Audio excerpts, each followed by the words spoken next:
I'm Phil Bass, meat science faculty here at the University of Idaho.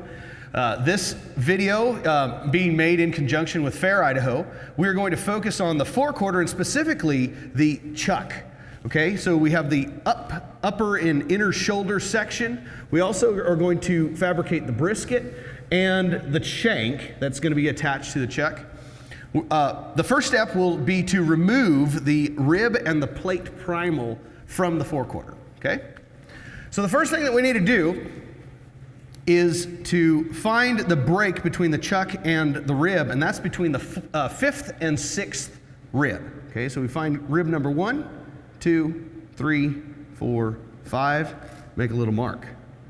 Let's count it one more time. 1, 2, 3, 4, 5, just to be sure.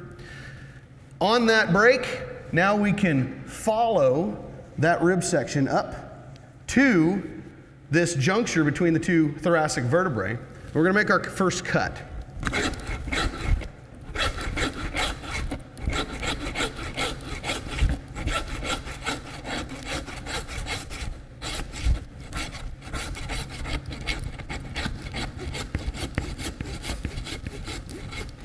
Now we're just cutting through the vertebrae, just enough to get a knife in. We're going to follow right up here to the other side of that rib and cut down into the sternum. Now, we're going to go ahead and turn this around.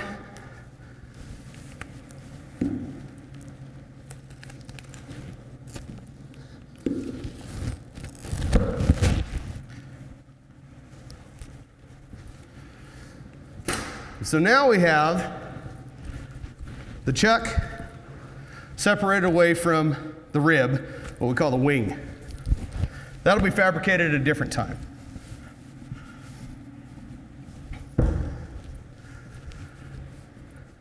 Next step on the chuck is we need to separate the brisket away from the rest of the chuck. Our points of reference are going to be this muscle right here and this muscle right here. This is the brisket flat and the chuck lifter meat. They're pointing to a central location right about there. So we make a little mark, and then we come up here and catch the very first rib bone. The base of that very first rib bone, make a little mark as well. That's going to be our break for the sternum to remove the brisket.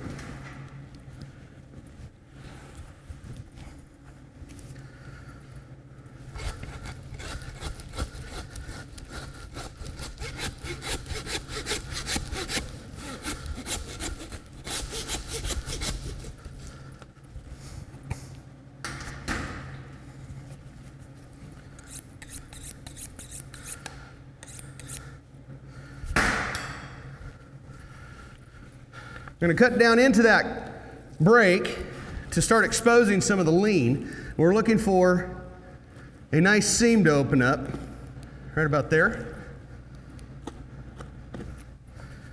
That seam, right below there where my knife is poking, is the triceps muscle. We want to keep that intact. And so we're going to use that seam to our advantage and peel this brisket back.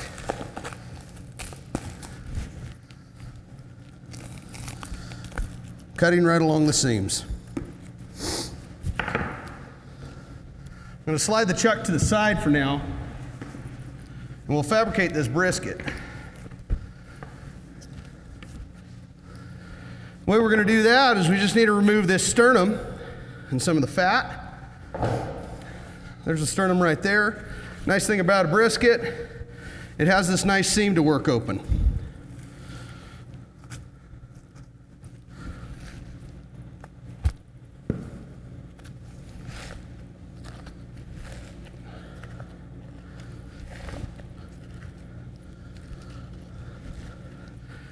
Open that seam up, and then we're going to come back over here along the sternum and cut away that bone.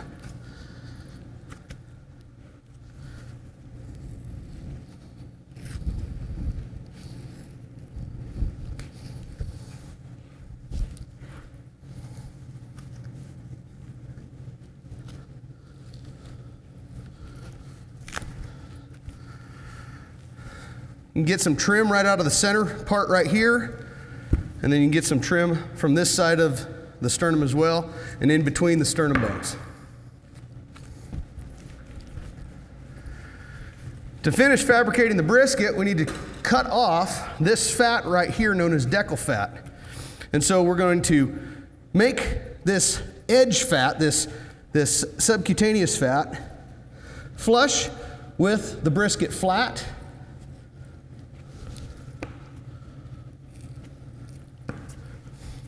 And then carve just a little bit of this decal fat off of here to clean it up a bit.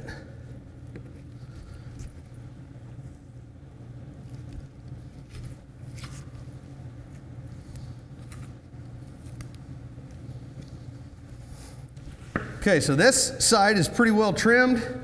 On the other side, where we have the point, here's the flat, there's the point. We can do a little bit of trimming as well, knock just a little bit of extra fat off of there, and it all kind of just depends on the final customer's desire of how much extra fat to leave on the brisket. Brisket fat is very tasty, and so personally I don't like to cut too much of it off.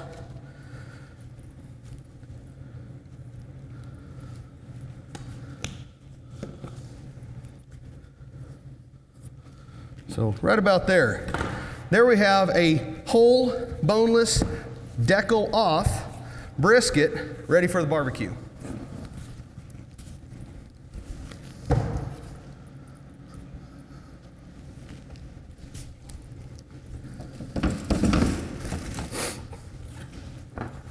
Okay, so now that the brisket's off, we can go back to the chuck. Next thing I need to do is remove some of this neck meat right along here, loosen these feather bones. These are the feather bones. These are the dorsal processes of the thoracic vertebrae. Then we're going to cut the short ribs off.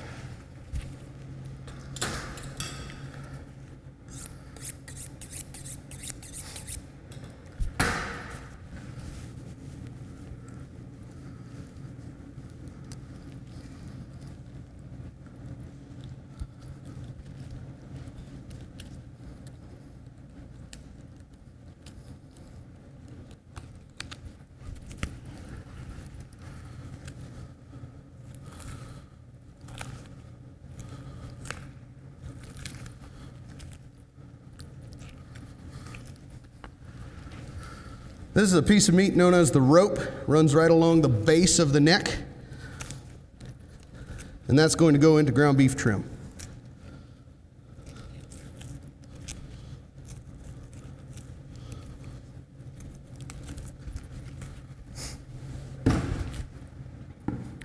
Once that's loosened, I can start loosening the neck.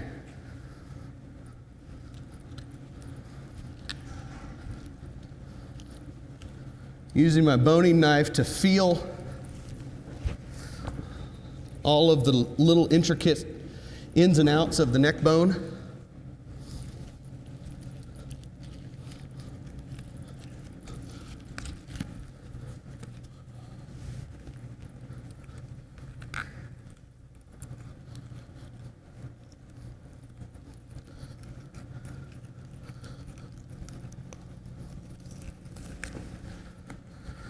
And then once we kind of get that loosened on the end, just kind of core it out like an apple core.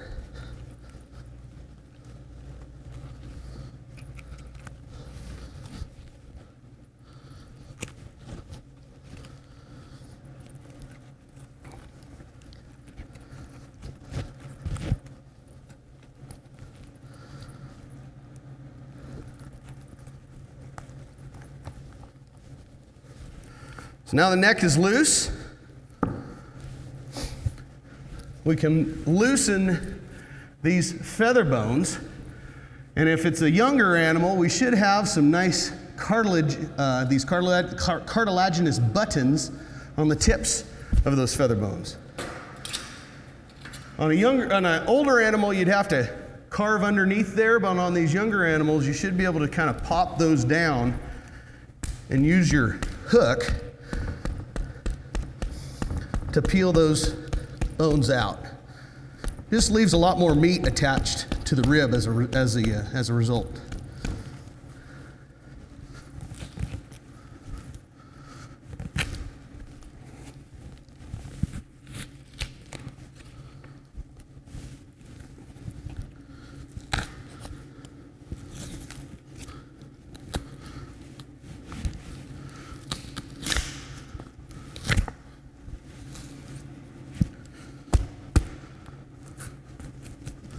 Okay, so now that those feather bones are loose, we can remove the chuck short ribs away from the chuck, and then we can finish fabricating the neck bones.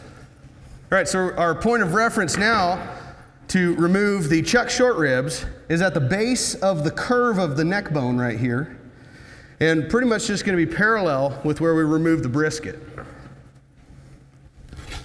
So I get real close to the neck bone, and sometimes you hit the base of that neck bone just a little bit, just a little piece of bone needs to go away. And then we'll just go right across those ribs.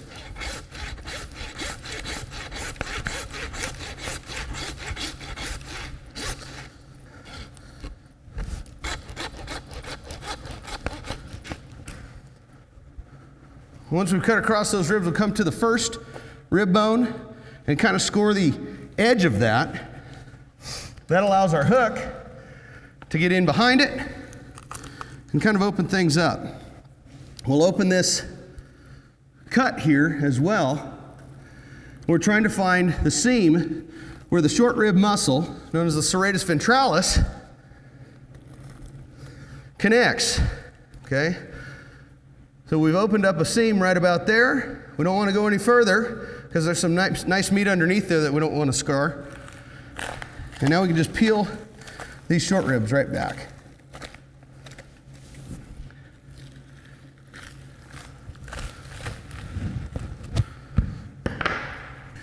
So we'll slide the chuck over one more time and work these short ribs up. Since we've made our break between the 5th and 6th rib to separate the rib and plate from the chuck, we have 5 rib bones here. But one of them is just not all that great looking. That's the first rib. And so we're actually going to remove that to make a 4-bone, bone-in chuck short rib.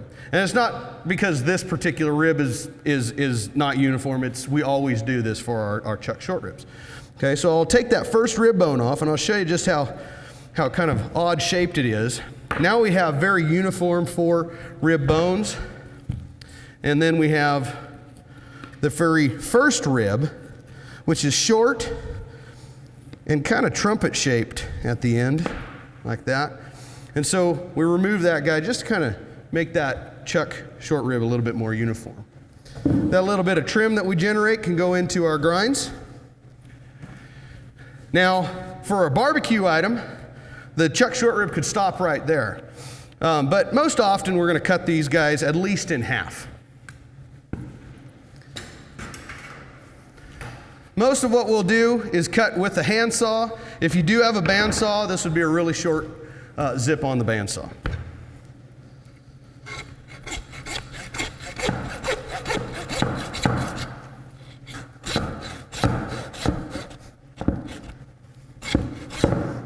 All right, so we got through the bone, and we'll finish that cut with a knife.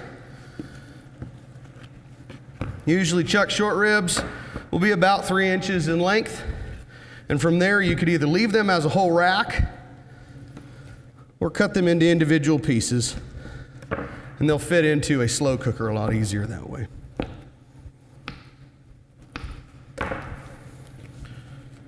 Chuck short ribs.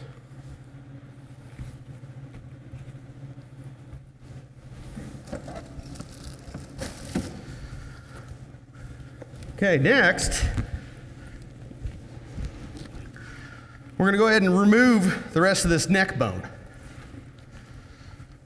To make that a little easier, I'm going to take some of this excess neck meat off, and that's all just going to go into ground beef trim.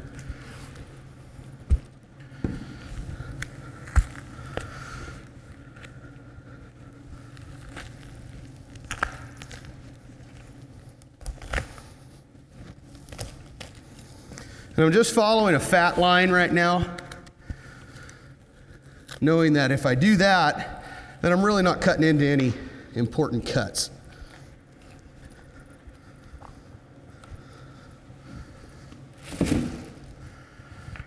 Now that I've kind of trimmed that up a little bit, the neck bone is easier to access. I'm actually going to disjoint the neck bone right about here, and then that's going to make it easier to remove these thoracic vertebrae.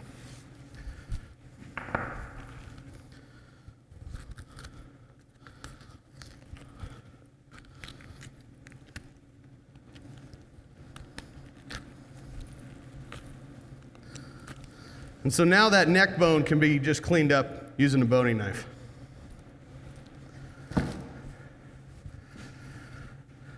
From the thoracic vertebrae, we're going to follow these rib bone, the curve of the rib bones, and kind of just roll that off of there.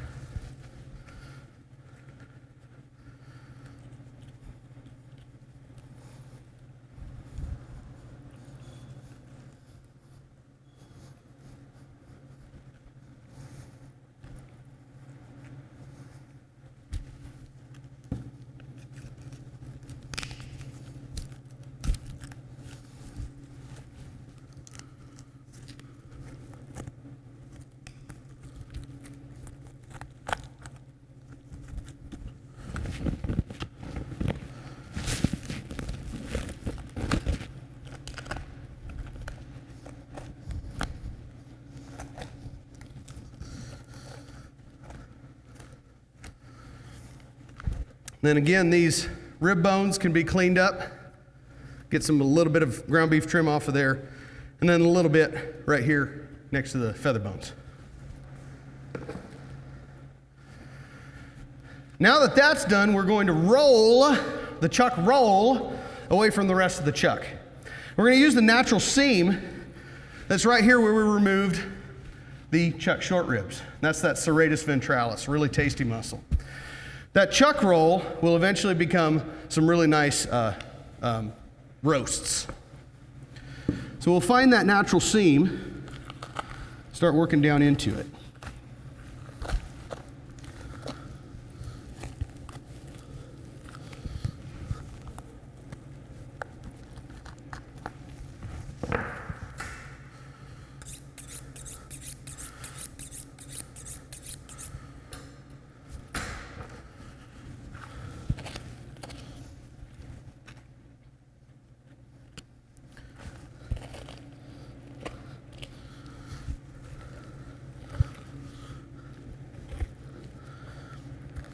Chuck roll attaches to the back side or the flat side of the scapula, which is the blade bone or the shoulder blade. So I'm feeling for that blade bone right now. And eventually, once I just kind of scrape that chuck roll away from the blade bone, it kind of almost relaxes.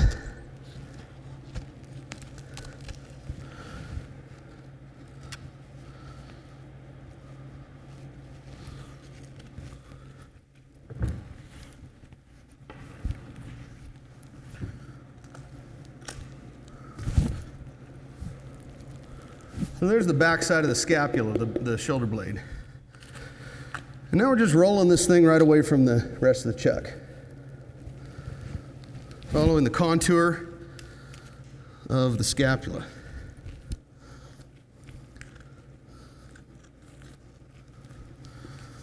And then this is just a layer of fat and trim that we're going to follow on the outside. Okay. Now we have a chuck roll removed from the shoulder. Literally just kind of rolled away from the shoulder, like that. Now to prepare this to cut into roast, we have just a little bit more trimming to do. Here are those cartilaginous buttons that we removed from the feather bones, so we'll go ahead and trim those off.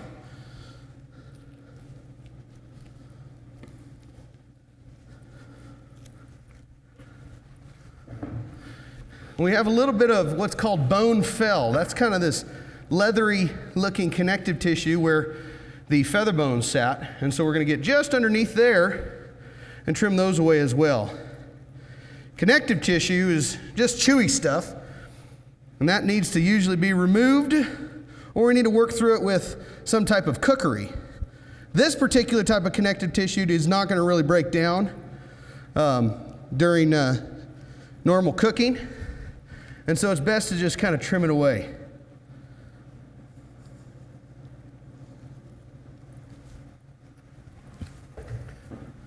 then we'll remove this big ligament. It runs right along the neck of the animal. It's called the nuchal ligament, but in the meats world, we call it the backstrap, not to be confused with the backstrap on a deer, of course. This is, again, some very heavy connective tissue, chewy stuff, that really is not going to break down under heat, under cooking. And so, again, is a good thing to remove.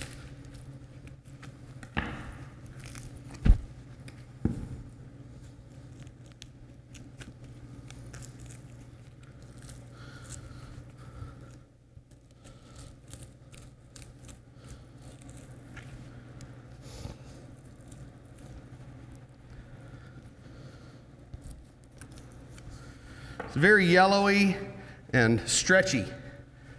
And it's an indication of the type of connective tissue called elastin that needs to be taken out.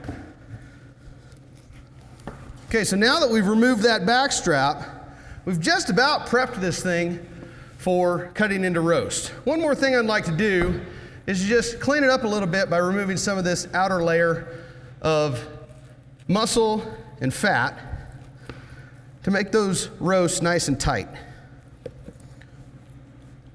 We do that by just following the natural seams.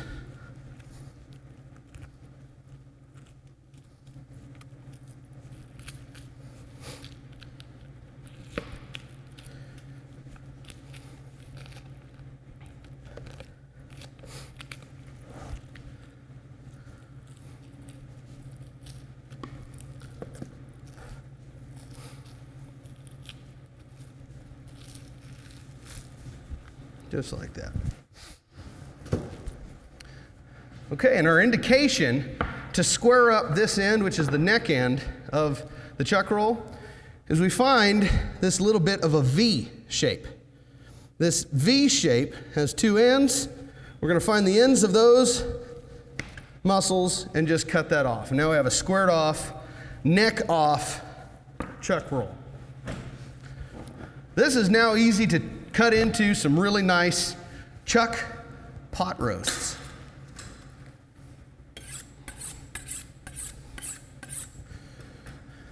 Definition of a roast is usually a cut that's at least 2 inches wide. I like to go a little bit larger than 2 inches for a nice meaty pot roast.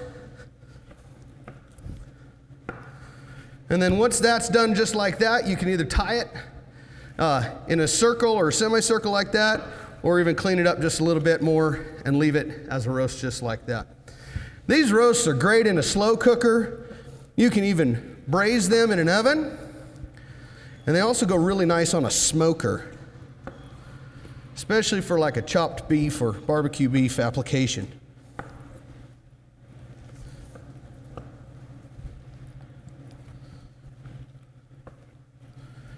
We have this little bit of end right here. We'll just go ahead and put into ground beef trim.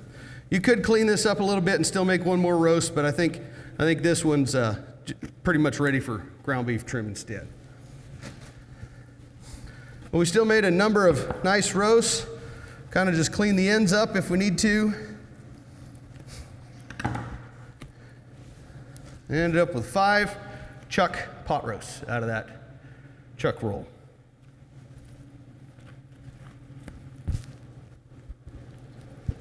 All right, so now we have the rest of the outside shoulder.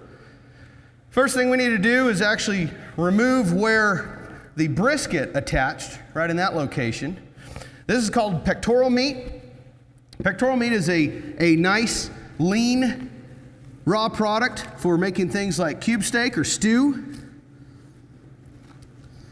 So we'll go ahead and peel that out first.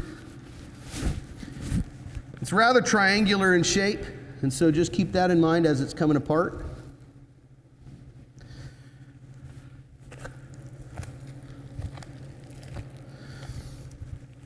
And use the fat pad that's just underneath here to your advantage. The muscles just underneath that fat pad are really nice and make good steaks and roasts, and so we don't want to cut too far down into that. So now we're just trying to peel out that pectoral meat, which is, again, the continuation of the brisket flat up into the chuck and the shoulder.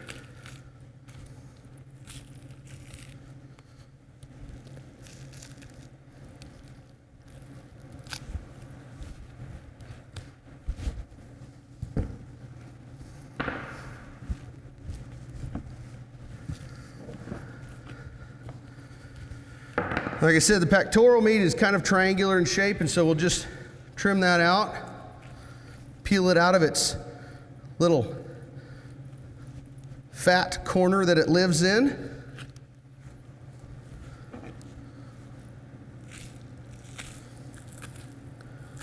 And by following the natural seam, it peels out pretty easy.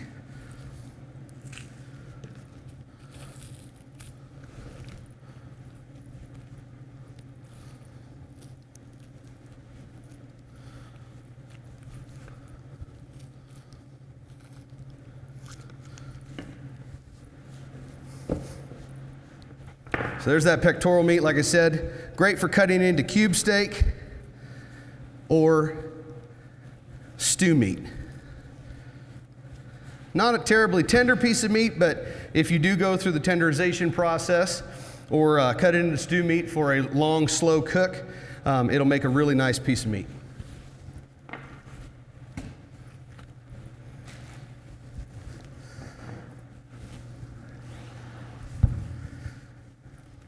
Okay, for the rest of this outside shoulder, we need to expose some of the other bones, the long bones that are in this outside shoulder. We have the radius and ulna up here in the shank, but the one that we need to go after right now is the humerus. It's the funniest bone in the carcass, by the way. Sits right in here between the biceps and the triceps, just like our arms, and it connects right into the shoulder blade, right in here.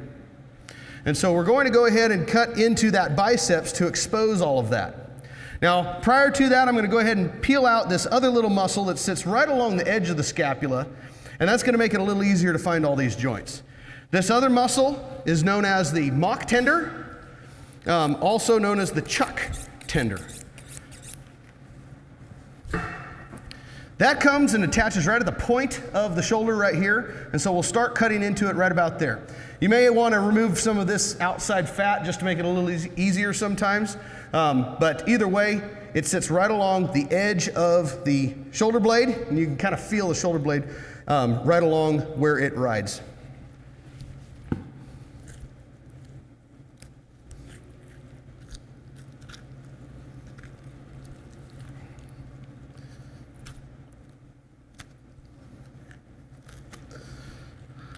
So I'm feeling for the shoulder blade with the end of my knife, my boning knife.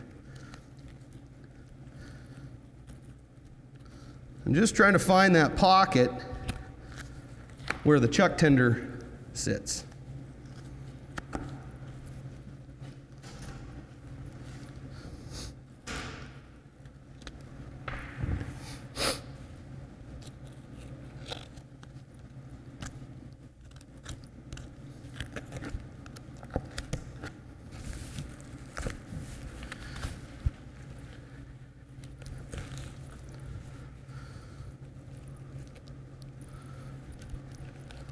And I'm working up underneath the flat side of the shoulder blade, and you find your knife going in and actually hitting the ridge of the scapula. That's an indicator, and you want to feel for that with your knife as you're peeling that out. And that mock tender sits right inside that ridge, just like that. So we rolled that out.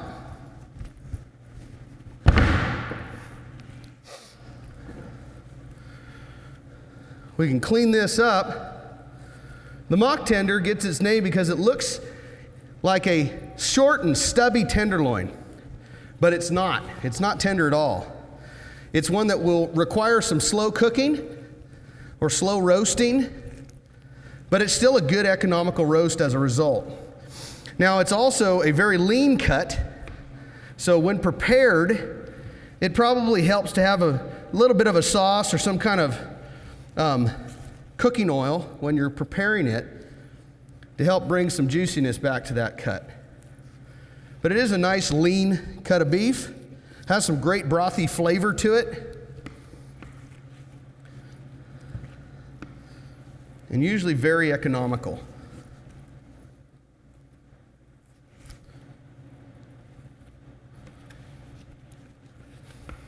So there's the mock tender. We could skin that, block the ends, or still use it as another alternative for stew meat.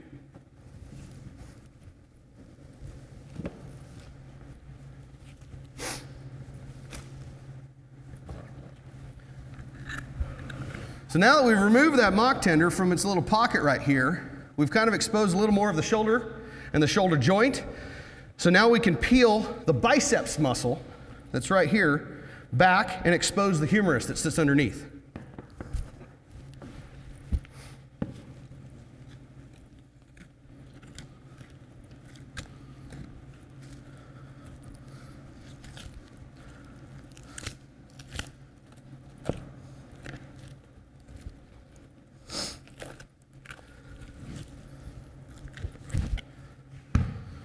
This all becomes ground beef trimmings. And by removing that, now we have exposed that humerus, that arm bone. It's a nice long arm bone. It's a great marrow bone to work with if you're inclined to do so. But it's also a great reference point, because now I'm going to follow from there over to the elbow, which is the ulna of the arm, and make those connections to peel the triceps away. The triceps is also known as the clawed heart, and that makes a really nice roast as well. So we can come right out here to the elbow, make our cut all the way back to where we opened up that biceps.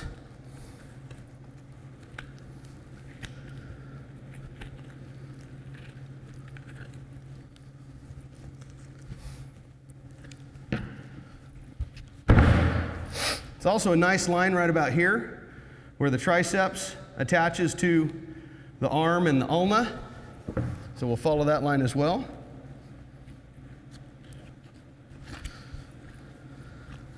And now it's just like peeling a banana, opening up that arm bone underneath. So now that we've loosened the clawed heart or the triceps muscle away from the arm bone, we can go and detach this shoulder. It's a ball and socket joint, so keep that in mind. The socket is on the scapula side. And so you follow your knife down the edge of that arm bone until it bells out. And that's the ball on the humerus side, on the arm bone side. And just drop your knife right down into that bell and open that joint right up.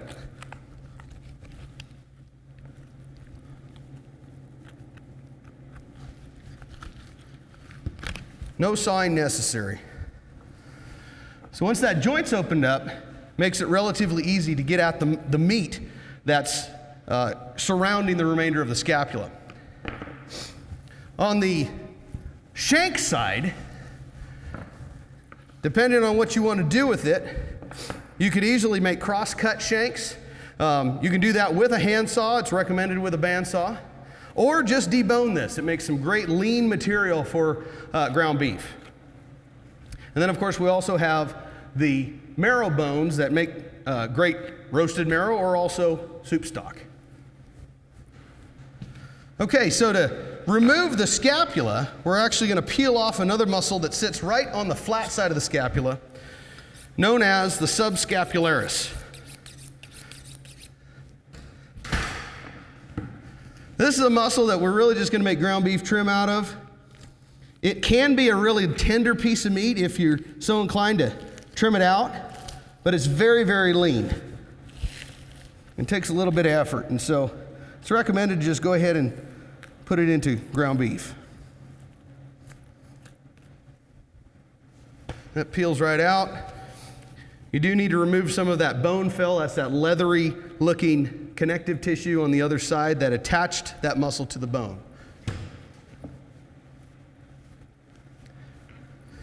Okay, so now we've exposed a lot of the scapula, the shoulder blade. This is the flat side of the scapula. On the other side of the scapula is a ridge where the mock tender sat. And so that's going to be our next indicator. I'm going to remove a little bit of fat off that ridge. which is going to allow for me to get behind that ridge and start to loosen the muscle that's underneath there.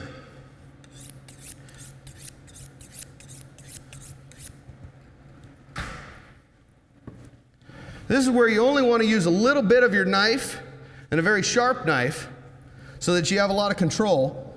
But you're going to gently put that knife in behind that ridge, and you can see that I'm bending my knife up against that ridge to make sure that I'm not cutting into the valuable meat that's underneath there.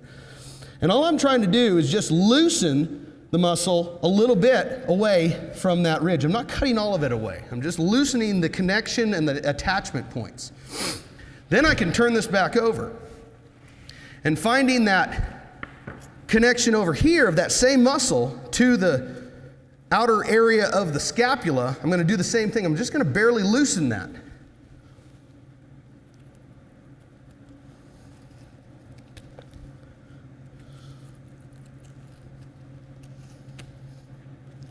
So by barely loosening that, sometimes I can get my hook underneath there with a point up against the scapula, and that loosens that meat out from underneath. Be careful that if you don't have that opening just enough to get the scapula, or get the hook underneath that scapula, you may be tearing into that meat, and so make sure that that hook is actually scraping against that scapula if you do this. You can still go in there and remove it with a knife as well. But by loosening here and on the ridge on the other side, now I should just have to come and detach at the socket joint and allow gravity to help me peel that scapula away from the muscle underneath that's called the top blade.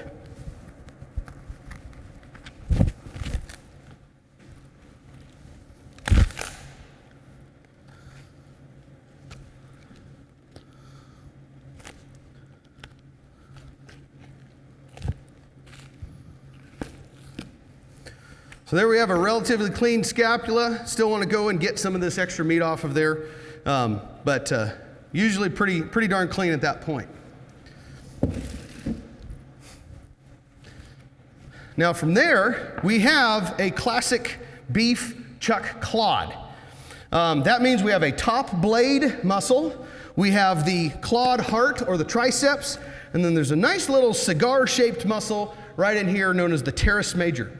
The teres major is a very tender piece of meat, and we're going to definitely want to pull that out in its entirety. And it's the one that was protected by that fat pad as we were removing the chuck roll and the pectoral meat. And so we did our best to not scar that up so that it's fully intact. So we can just gently clean away some of the fat that's up and around that petite shoulder tender.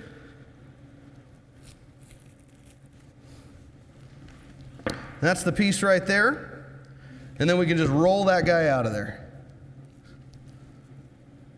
Again, using a nice sharp knife, gentle strokes, and it should just kind of peel right out.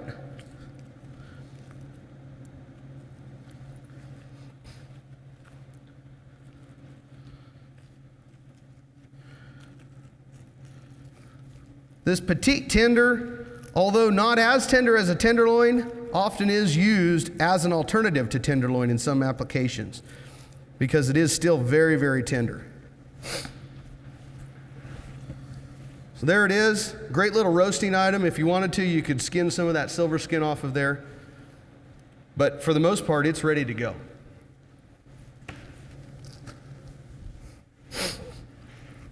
Next, I want to remove some of this adjacent lean. This particular cut right here is known as chuck lifter meat. It's the latissimus muscle. And that chuck lifter meat can also be used for some great stew meat, as ground beef trim or cube steak. It's also been known to be marinated and sliced really thin for taco meat, stir fry, etc. As long as you do slice it very, very thin, and we recommend a marinade on there as well, because it's not a terribly tender piece of meat, but when prepared correctly, it's still going to perform really well.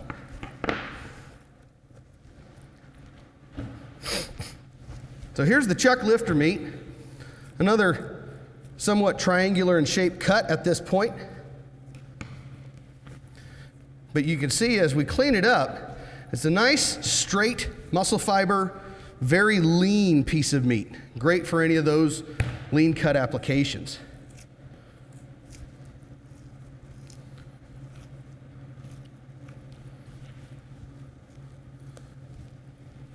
There you go. Truck lifter.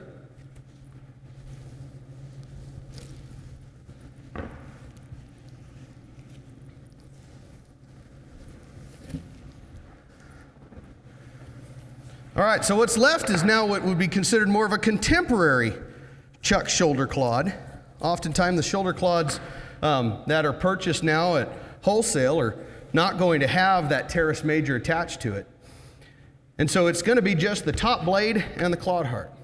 We're going to find the seam that separates those two muscles and do just that. Then we'll go ahead and cut some nice arm roasts and fabricate the top blade into one of the most second most tender steaks in the whole carcass. That's the flat iron.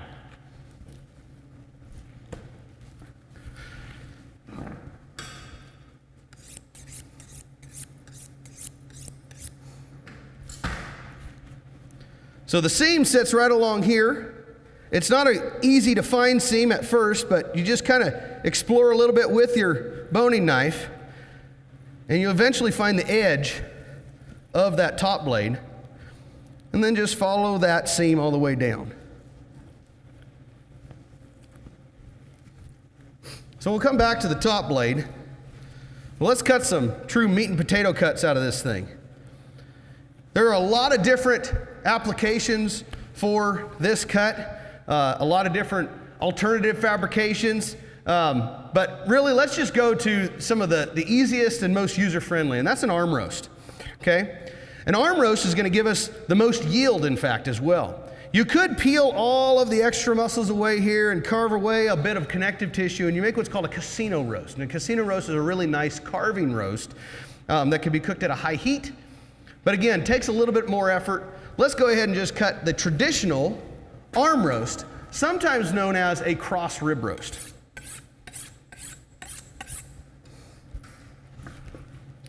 That's where we're going to cut the face of this clod heart, and that will allow us to cut some nice roast right out of the middle of everything.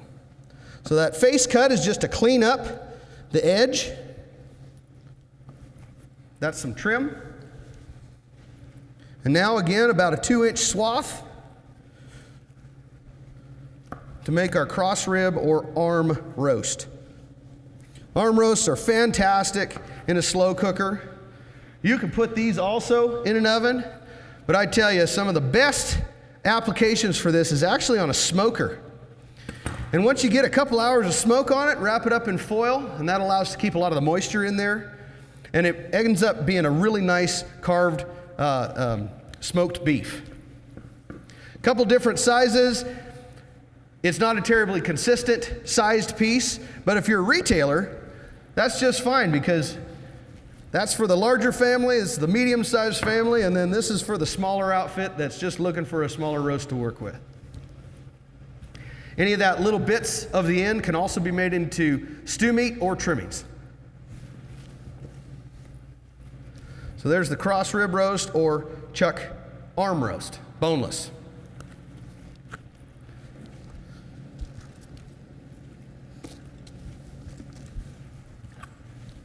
Then we have the top blade. Now, in the past, the top blade was just simply cut across perpendicular to the longitudinal axis. But there's a problem with that, because there's a heavy seam of connective tissue that runs right down the center of that. And we want to remove that so it's not that chewy bite in the middle of the steak. And so instead of cutting in a traditional manner, we're actually just going to turn our knife 90 degrees and fillet this out more like a fish. But what that'll do is give us two nice fillets or nice planks of flat iron steak. Then that's what we can portion out. When you cut it in that manner, you end up cutting the second most tender steak in the whole carcass. So the first thing I do is remove this little knob that's right on the top right here, and that's indicated by a seam of connective tissue that sits here and kind of wraps the rest of that top blade. So we want to open that up.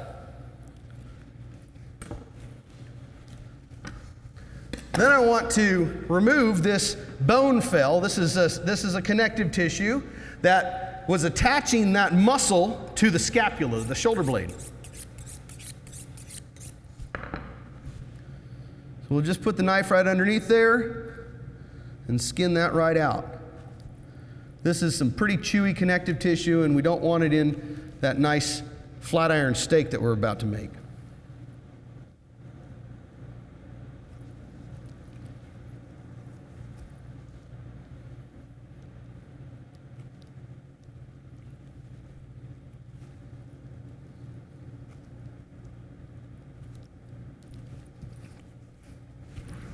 A little bit of silver skin on this side here too that we'll want to go ahead and just peel out, remove.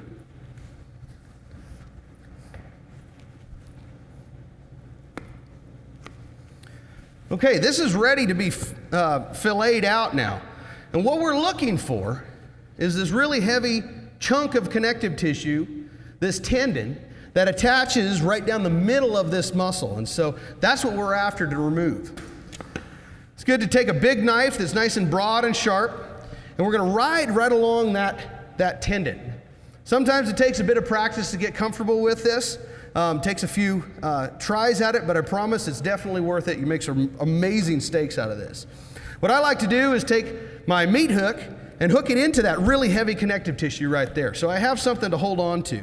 Then I take my knife and just feel for that seam of connective tissue and just ride the knife right along that. And as you can see, I've exposed that connective tissue that's now easy to remove, okay? I've also made a very tender fillet of top blade or flat iron steak.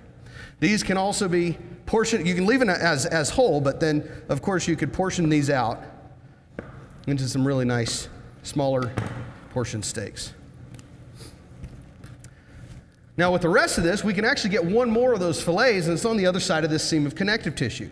So what I tend to do is we want to clean some of this back side of the other piece of that muscle, remove that fat.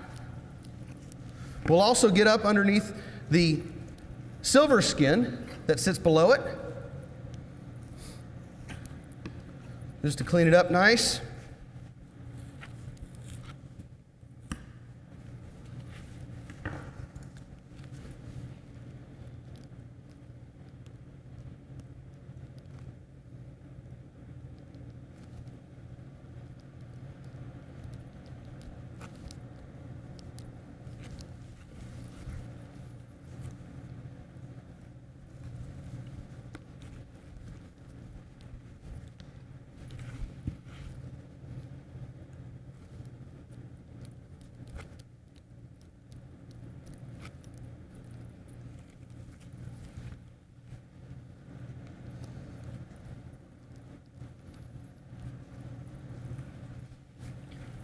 So now that we've really cleaned up that top blade on the fat side, that would have been the outside of that piece of meat, we're again going to tackle that connective tissue that ran through the middle of that muscle.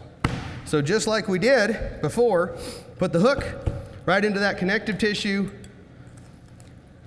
ride the knife right along that seam of chewy stuff, and peel it right out. A little bit of meat we can still pull off of there for trim, but for the most part, that big bit of chewy stuff that was in the middle of that steak is now out. And that leaves us with a really nice flat iron. Again, second most tender steak in the whole carcass, second only to the tenderloin. And it's been in the shoulder this whole time. So that's the breakdown of the chuck. If you have any questions, please reach out to Fair Idaho. And as always, go beef.